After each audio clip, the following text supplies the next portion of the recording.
Lucas Proto, bom dia de novo. É um prazer te receber aqui. Bom dia, o prazer é todo meu amigo. Muito obrigado aí pelo espaço. Sempre uma alegria conversar com você por causa que eu sou fã do seu conhecimento, da sua tal. Então Somos você dois, né? agora abriu duas empresas. É Não, isso? eu abri uma, na verdade, já tinha aberto, que era engenharia florestal e consultoria ambiental. E uma outra que abriu mais ou menos na mesma época, né? Então a minha, na verdade, é a Carbon 7 Engenharia e Consultoria. E essa outra, na verdade, é de uma pessoa aqui de Araçatuba, né? O João Paulo também. Ele abriu uma de ativos ambientais, ele já é do mercado financeiro, né? Tá. E os ativos ambientais hoje, por assim dizer, depois da instituição e do vigor da lei, estão junto com as atividades de meio ambiente agora. Tá certo. Antes da gente entrar no assunto, só quero mandar um abraço para Karina Teodoro. Muita gente questionando essa questão do CONDIC, Conselho Tutelar, porque isso só agora. Karina Teodoro estão batendo cabeça. André Alves e Araçatuba. Enquanto professora, sei que não está esse morango lindo, não. Pena que por sigilo não podemos falar. É a Karina Teodoro que está falando. André Alves, sigiloso é sigiloso. Bagunça total. Faltam pessoas preparadas no CONDICA, no Conselho Tutelar. Por isso esta baderna. Não estou conseguindo entender porque 6 horas de trabalho tem como sim ter 2 conselheiros atendendo. Quem mora no Atlântico ficou mesmo fácil do que na Prestes Maia? Pois é. Temos que fazer planos de trabalho. Bom dia, que enrolação. Estão igual aos procuradores. Será que segunda-feira o prefeito vai alugar 2 imóveis? Não sei. Que rolo. Quanto mais justificam, mais assumem a bagunça. Pelo amor de Deus, hein, Marquinhos? Essas aí estão mais perdidas do que seguem tiroteio. Por que será que o Edson e a Maria Zilma nunca vão esclarecer? A Maria Zilma, gente, ela não pôde estar aqui, tá? Mas é um amor de pessoa e tudo mais, uma guerreira. Todos esses conselheiros precisam achar o que fazer. Não, enfim, esse que é a Áurea Araújo. Se não... Enfim, Adair, bom dia a todos, um abraço. Manda um abraço pro Lucas Proto, é o Edilson Cavazana. Opa, um abraço pro Edilson. Aqui tem, é fake, né? Maria Socorro. Socorro, a Maria é fake, né? Fazer o quê? Como avaliar o ambiente de trabalho se não trabalham lá? Pessoal de Araçatuba hoje tem um arraiá em Birigui, vamos pra lá, porque aqui não tem. Opa, Serelepe, agora vai ganhar um dinheiro no Instra. No Instra, quem sabe, né, rapaz? A questão é o seguinte, os conselheiros precisam parar de mimimi e partidarismo. Acho que está sobrando tempo para eles ficar brigando. Precisa chamar o secretário de obras para falar de coisas estranhas. Prerrogativa. Enfim, Rafael Saraiva sempre foi um guerreiro, tá falando do deputado. Enfim, muita gente por aqui, obrigado aí. Lucas, essa lei 15.042 de 2024, crédito de carbono. Há muito tempo se fala, inclusive eu já vi reportagens que falam de empresas que já comercializaram um monte de coisa de uma máfia. Falaram, peguei um pedaço da Amazônia e vou vender o crédito lá fora. Perfeitamente. Ou seja, o bandidismo sempre na frente. Agora tem uma lei, o que é que muda? Na verdade, Marquinho, era uma atividade que a gente chamava de atividade voluntária dos créditos carbono. Então o Brasil se tornou um grande produtor de créditos de carbono em algumas metodologias, tá? Então a primeira que nós temos que trazer aí em pauta é a geração de créditos de carbono por evitar o desmatamento. Então a geração de créditos de carbono de desmatamento evitado. Como funciona? Se você compra 10 mil hectares na Amazônia, fechada, mata fechada, e ela está em determinada região onde pode haver a implementação de atividade agrícola, ou seja, o seu lote na floresta amazônica, você pode destruir a floresta dele legalmente através de um processo de licenciamento, compensação ambiental e tudo mais, de até 20% do seu lote no bioma amazônico. Tá? Desde que não seja APP. Eu posso destruir. Você pode destruir, arrancar não é tudo. Isso que acontece, não, né, Lucas? Pode destruir, sim. Não, sai a mas licença. assim, o povo vai lá e destrói tudo. Tem esses casos. Esses casos são embargados, o IBAMA entra, a polícia vem, na maior parte dos casos ou na metade deles, vamos por assim. E Ricardo Salles chega. E não deixa de ser, Marquinhos, também a nossa maior emissão. Tá? Se você pega o inventário de emissões do Brasil, o maior índice é 40% das emissões nacionais, elas ocorrem pela destruição das florestas. Certo. Tá? Então isso é computado. Ô Lucas, e atividade agrícola também não tem a emissão? Atividade agrícola também, mas a supressão da floresta tem muito mais emissões do que qualquer outra atividade agrícola. Então, o primeiro fator de emissões do Brasil é o desmatamento. Tá? Queimada, destruição da floresta, queimada em geral. Ô, Lucas, e como é que o homem, gente que tem consciência, sim, gente que tem instrução, sim, não entende que ele está se matando, meu irmão? Eu acho que é uma falta de visão holística sobre o caso, né? Então, por exemplo, a pessoa que mora na Amazônia, a pessoa mora numa cidade lá no interior da Amazônia e ela tem uma árvore que está nascendo ali no meio da rua, ela vai arrancar essa árvore. Normal, aqui também. Mas lá, a ausência de árvore causa muito menos impacto social, aquela questão visual. O impacto é o mesmo, tá, Marquinhos? Uma árvore média joga no ar aí 300 litros de água por dia. Nossa. Então você imagina o umidificador, né? O umidificador joga quanto? 5 litros? E já dá aquela refrescada. Imagina uma árvore. Imagina 10. Imagina 1000. Imagina 1 milhão de árvores. Então, é uma conta que a gente não pode deixar de realizar. Né? Arrancou uma árvore, arrancou 300 litros de água de umidade por ar ali. Plantou 10 árvores, daqui a alguns anos vai ter muito mais umidade no ar. Então, é uma falta de visão técnica e holística e uma questão cultural. Porque na Amazônia, arrancar árvore, coivara, queimada, esse é um tipo de atividade dos ribeirinhos. Então, são atividades tradicionais.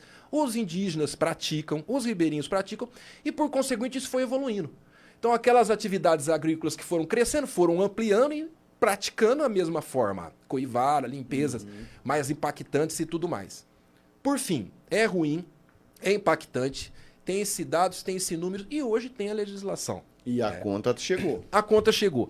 É interessante, Marquinhos, que isso tudo começa no Brasil, tá? Em 92. Né? Na cúpula da Terra. Exatamente, na Eco 92, na cúpula da Terra, onde a maior parte dos países do mundo, acho que praticamente todos os países reconhecidos do mundo naquele dia, assinou esse tratado, que é, na verdade, um tratado que estipula aí um desenvolvimento sustentável. Abrangentemente, não falava especificamente de crédito de carbono.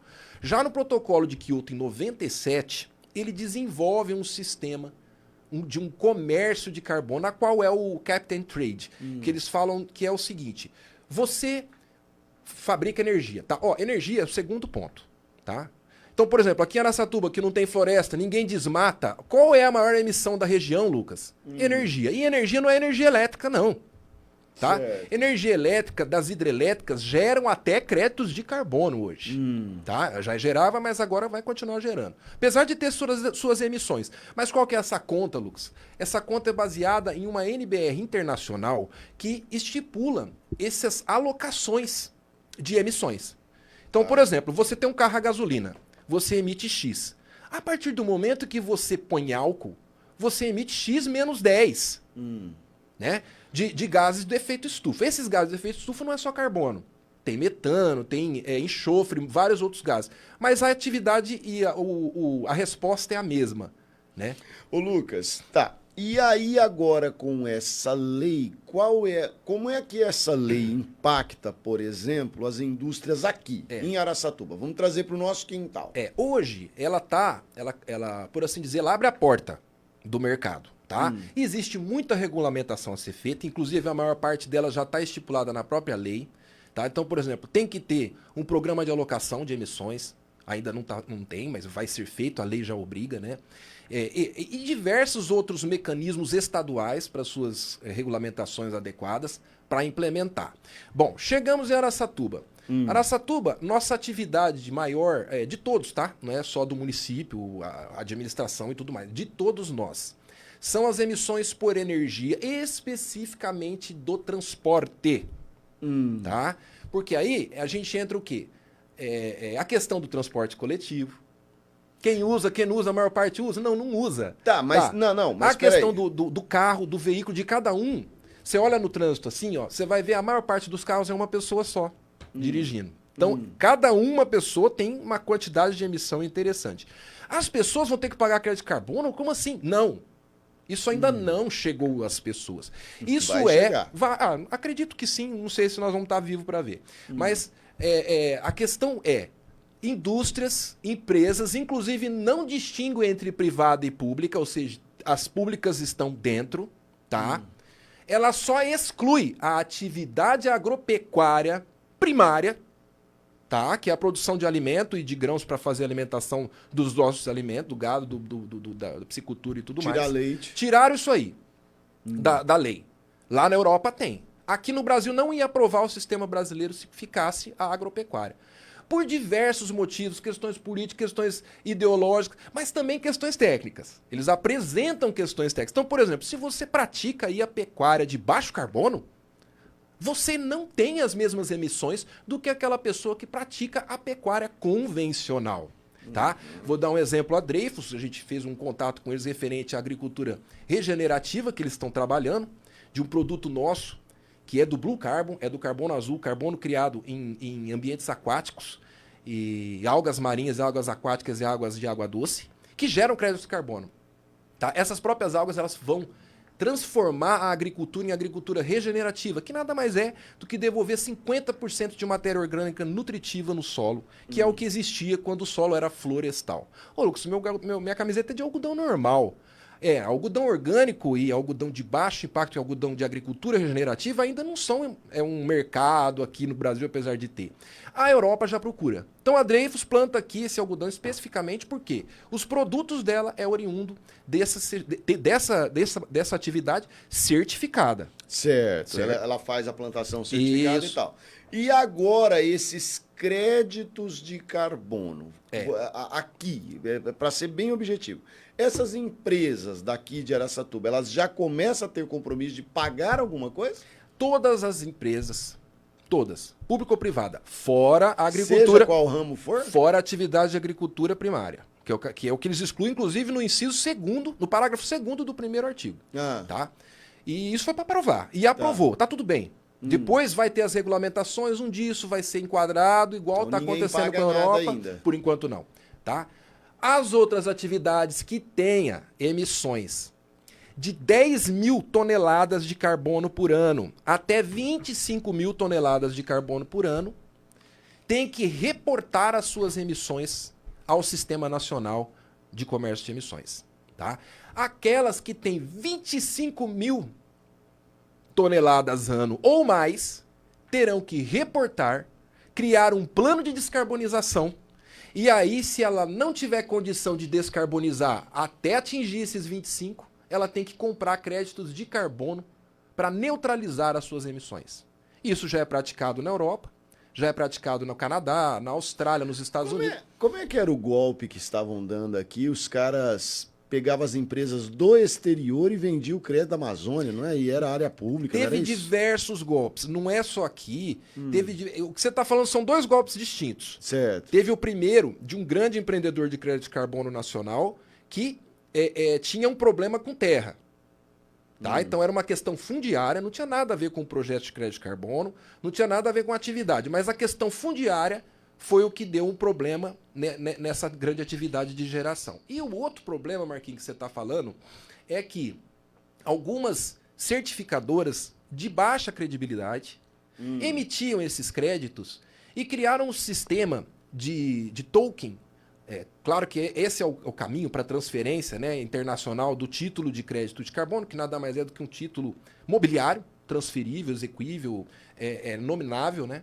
Então, eles transferiam esse título, mas não para cancelá-lo ou para aposentá-lo, que é para isso que ele serve, tá, Marquinhos? Você que tem uma atividade que não emite carbono, você tem a capacidade de certificar sua atividade para gerar créditos de carbono, para comercializar com aqueles que têm o déficit de carbono. Mais ou menos como uma energia solar. Exatamente o que a energia solar faz. Exatamente. Já está no mercado livre. Já está no mercado. Esse mercado de carbono existe aqui, Marquinhos, desde 97, tá? Só que ele não é regulamentado. Então a gente chama de mercado voluntário. Por assim dizer, o Brasil era fazendas de produção de crédito de carbono para comercializar lá fora. Tá, então funciona como? Você produz o crédito lá na sua atividade que economiza e eu compro o seu crédito e cancelo ele. O que estava sendo feito? As pessoas estavam negociando esse crédito entre si e não estavam cancelando, então ele estava valorizando. Ô Lucas, sabe que energia solar aconteceu um negócio interessante? Nós fomos fazer, por isso que eu falo, rapaz, a gente tem que tatear tudo. Nós fomos fazer, minha cunhada e eu. moramos em casas distintas. Aí eu falei, ó, vamos colocar mais aí na sua casa e você gera para eu. Perfeito. Depois de colocado, o bonito da empresa fala assim para mim, mas agora depende de sobrar de lá para vir para você. É isso aí. Porque senão não sobra Senão para não é o você. crédito. Primeiro é ela, depois você. Perfeitamente. E aí, na hora que coloca a placa de energia solar, você acha que tá tudo bem, aí o ar-condicionado fica ligado onde não deve, o banho passa a ficar mais demorado. Eu fiquei lá pagando a energia normal e a minha cunhada... Aí eu chamei ela, falei, ô Rose, isso aí não tá legal. Aí ela, inclusive, colaborou, pagou juntamente comigo também para que nós colocássemos placas na minha casa. No caso aí, acho que não tem dessa, né? Porque eu posso gerar o crédito para vender, mas isso é meu, eu vendo para quem eu quiser, né? Na verdade, as próprias operadoras estavam fazendo isso, né? Aí agora elas estão trazendo isso para o público. Tá. Bom, maravilha. E você com a sua empresa vai regulamentar tudo isso para as empresas? Exatamente. Aquelas atividades grandes, né, de transporte, aquelas atividades que têm consumos industriais, emissões. Uma tua, por exemplo, vai ter problema com isso? Com os ônibus o primeiro rodando aí. movimento, Marquinhos, é fazer o levantamento que a gente chama aí das emissões da atividade. Né? E a gente faz esse levantamento, tá? Você vai pegar aqui Nestlé, Isso. Color Mac, Isso. aqui, eu nem Reunidas. sei, a ET aqui, A que era ET, o Parmalat. todas antigamente. essas têm essa emissão. A tua, eu não sei te dizer de prontidão, meu amigo, mas se fizer Ela um emite. levantamento... Emite, mas tem Muito. que saber se emite até 10 mil toneladas ano. Tá? Como é que vai saber isso? Faz, a gente trabalha com isso. Tá? Ah, é? Faz, inclusive, se a prefeitura fizer o chamamento, a gente participa, né? Porque a gente trabalha com o inventário de emissões, o programa de descarbonização da atividade e a fornecimento de crédito de carbono se precisar. Então você tá rico. Não, ainda não. Com certeza ainda não. Eu não posso rir. Não. Ô, Lucas, maravilha, gente. O Lucas é um cara que sabe de tudo, qualquer assunto, e pode se conversar e tá saindo na frente. Você andou indo pra Inglaterra uma época? Você foi no caso Exatamente, Marquinhos. Naquele momento, estava ocorrendo uma grande feira internacional de serviços ambientais e uma grande feira em Birmingham, na Inglaterra, e uma outra grande feira de serviços ambientais tecnológicos em Londres, que foi a Climate London Technology. E essas duas a gente levou a engenharia lá não só para participar em oferecer os nossos serviços, né, ambientais, mas para negociar alguns créditos de carbono de alguns clientes nossos que tinham gerado. Então você tá rico. Não. O cliente sim. Bom, beleza. Gente, ó, esse cara vale sempre você estar conversando com ele. Eu acho que não vai ter mais, né, o Lucas, como já existe essa preocupação ambiental, já existe e tal e não sei o quê, mas não vai ter como nem a dona de casa que vem daquela questão cultural de colocar fogo nas folhas do quintal.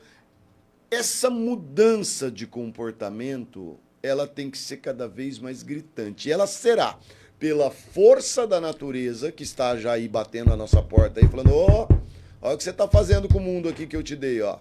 Né? E as empresas se preocuparem, porque aí o governo, o Estado vai chegar para cima. Né? Exatamente isso. E aí é onde entra você como profissional, né? Perfeitamente. E aí por onde eu acho que você tá rico.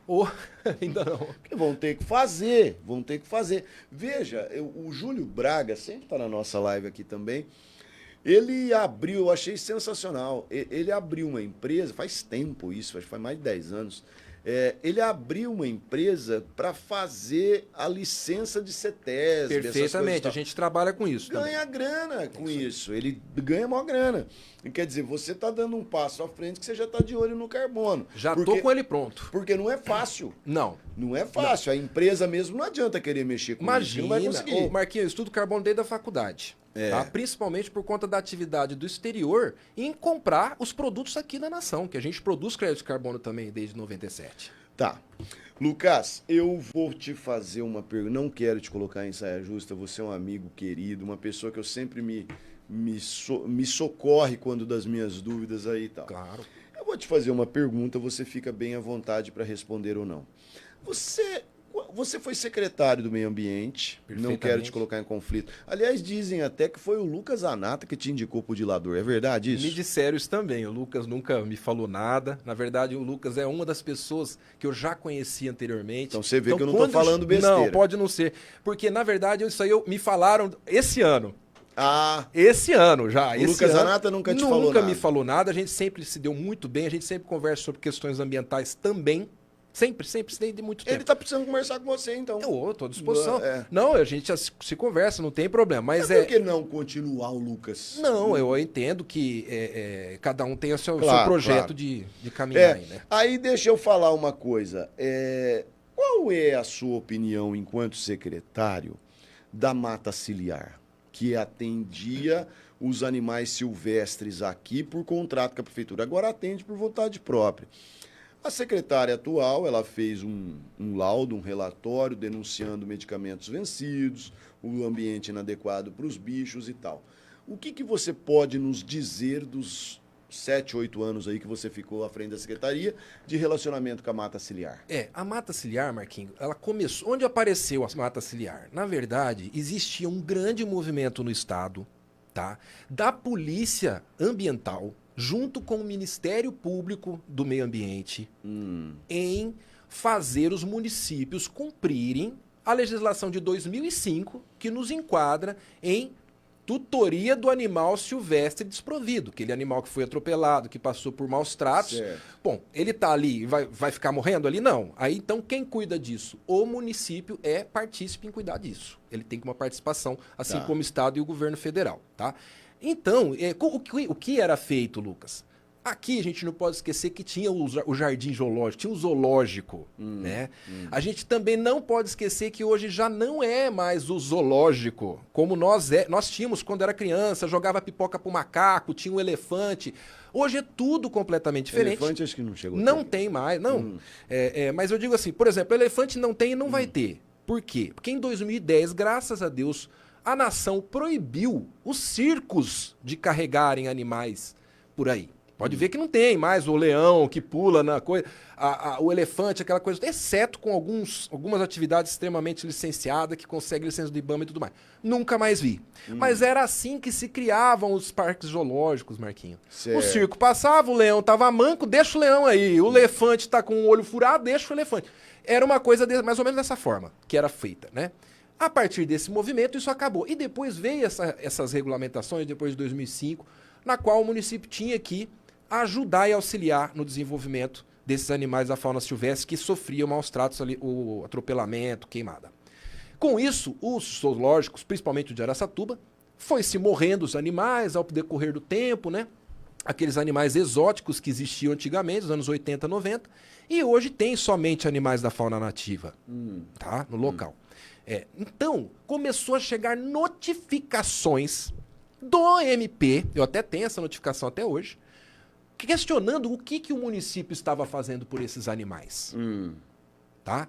E eu percebi porque muitos municípios começaram a me ligar, secretários de meio ambiente de vários municípios ao redor. O Ministério Público está me cobrando o que você fez, o que você fez, o que você fez. Né? O que a gente começou a fazer na época? Vamos procurar uma área ou uma entidade que faça a recuperação desses animais, o tratamento deles para devolver eles para a fauna. E não ficar acumulando animal atropelado aqui. Né? Porque assim, a obrigação do bombeiro e da polícia é trazer o animal para aqueles órgãos que têm a capacidade de cuidar. Tá. Quem tem a capacidade de cuidar? O município. Da onde vem a Mata Ciliar, Lucas? A Mata Ciliar inicialmente se instala no município, se eu não me engano, em 2017, na Universidade Paulista, na Unesp, na Faculdade de Veterinária, tá? Na qual a Faculdade de Veterinária sempre auxiliou o município nisso, nesse trabalho. A gente tem muita gratidão com eles, porque a Faculdade de Veterinária, eu estou falando da Unesp, sempre fez parte disso. Tá? A partir do momento em que a Unesp tirou uma parte do fundo, do aporte que ela punha financeiro para essa ONG começou a pedir socorro. Ela estava lá já na Unesp. Começou a pedir socorro para os municípios. E isso foi anos. Então, elas falaram comigo num ano, no outro ano também. Mudou a administração, aí o Ministério Público cobrou, a gente falou, bom, vamos fazer um chamamento público. Conversei lá no MP, conversei com várias entidades que trabalhavam com isso, com alguns viveiros que eu conheço pelo estado, com alguns santuários, poucos santuários que existem referente, principalmente para animais da mata do bioma cerrado, que são a maior, 90%, acho que 100% dos nossos animais ali, não, praticamente 100%, são do bioma cerrado. Então tem poucos viveiros para bioma cerrado na região. Tá? Então, a gente fez um chamamento para esse grupo, essa atividade, ou qualquer outra, a gente fez um chamamento aberto, público, para quem quisesse participar. Tá? Para o quê?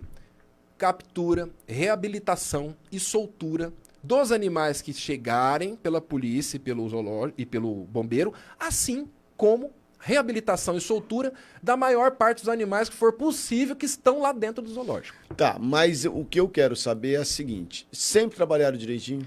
É claro que a gente sempre ficou de olho, viu, Marquinho? Então, teve algumas atividades no começo que a gente achou estranho, né? Até um dos meus diretores veio me falar, ó, aqui tá fora. Mas por quê, Lucas? Porque eles tinham, tipo assim, na notinha falava uma coisa que eles tinham consumido fora daqui. Ô, Lucas, mas isso é aberta à interpretação, porque ele pode estar fora, vindo para cá. Mesmo assim, a gente questionava, tá? Então, a gente sempre ficou de olho. Claro que não tinha nada, assim, nessa irregularidade, maus tratos, nada, não tinha. Ambiente inadequado. Na época que a gente estava aqui, não tinha. Tá? Pode ser que a secretária tenha encontrado, não duvido, porque são coisas que às vezes até fogem do controle, dependendo. Mas tem que ser averiguado mesmo, tem que ficar em cima. Mas na época eles sempre trabalharam muito bem conosco. Sempre trabalhou bem com vocês. Sim, tá bom, tá bom, tá bom. Você vê como salutar tirar os bichos do zoológico daqui? É assim, Marquinhos, eu como técnico, eu tenho que estar do lado do animal. Tá? Então o que é estar do lado do animal? É o melhor para ele. É o melhor para ele. A partir do momento em que ele tenha um viveiro, exista um viveiro que vai abrigar esse animal e trazer melhores condições do que o nosso zoológico, vou até pausar para falar. Por quê? Em 2021 tivemos uma denúncia de uma vereadora de que no zoológico tinha os maus tratos. Eu fiz questão de ir lá ver, procurar esse maus trato, não achei. Ela conseguiu uma ONG, uma grande ONG aí. Inclusive, quem fundou essa ONG é um dos profissionais que estão dentro do Departamento de Fauna do Estado, para fazer essa denúncia para eles virem averiguar. Eu estava no dia da averiguação, veio aí o Sérgio Greiff, que é um grande protetor dos animais, aí, conhecido também há muito tempo, assim como a Mata Ciliar também. Se eu não me engano, ambos operam desde 89. Desde 89 eles operam, tá? No manejo de animais da fauna silvestre. E na visita ele ficou apaixonado pelo zoológico. E ele começou a perguntar se eu não podia aceitar outros animais. Eu falei, não, meu amigo, na verdade o movimento é o contrário. Eu quero saber se você tem um viveiro, um santuário, se você conhece, para a gente fazer a transferência legal daqueles animais que eles conseguirem acolher. Procurei vários viveiros, Marquinhos. Inclusive na universidade que eu fiz, tem lá um viveiro. Tinha um viveiro, inclusive lá com autorização do DEFAL. Conseguimos uma ou outra transferência legal mediante o DEFAL. É importante saber que tudo isso é possível de ser feito. Tá? E eu estou do lado do animal. Se ele vai conseguir um lugar melhor, o que eu não conheço, até presente data, não sabia que existia. Assis tem uma reserva lá. Tá? Tem inclusive profissionais que são bem capacitados lá. Tá?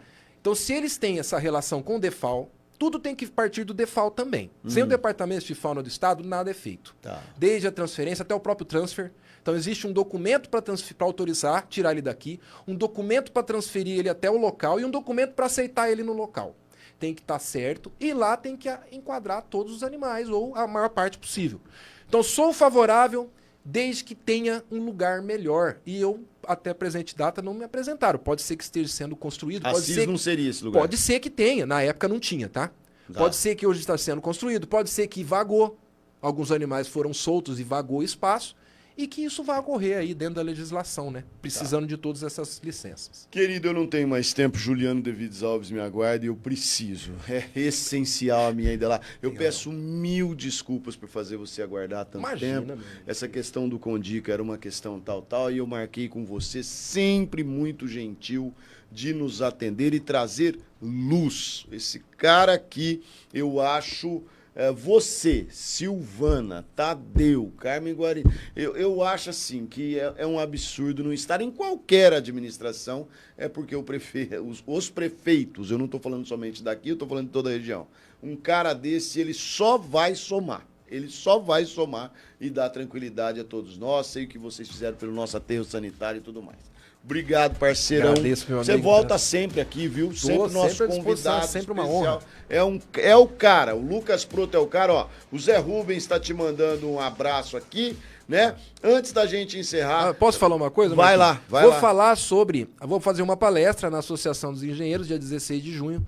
Quem quiser estar presente, na verdade, nós vamos falar respectivamente, somente sobre o Sistema Nacional do Comércio de Emissões, na AEAN, na Associação dos Engenheiros, tá? Vai ser um assunto relativamente técnico, mas nem tanto. Então vai ser dia 26 de junho. Tá certo, dia 26 de junho na AEAN. AEAN. O Petrônio ainda é o presidente lá? O Petrônio é um dos diretores conosco lá. O presidente é o Vada, Marcos Vada. Tá bom, Lucas, obrigado.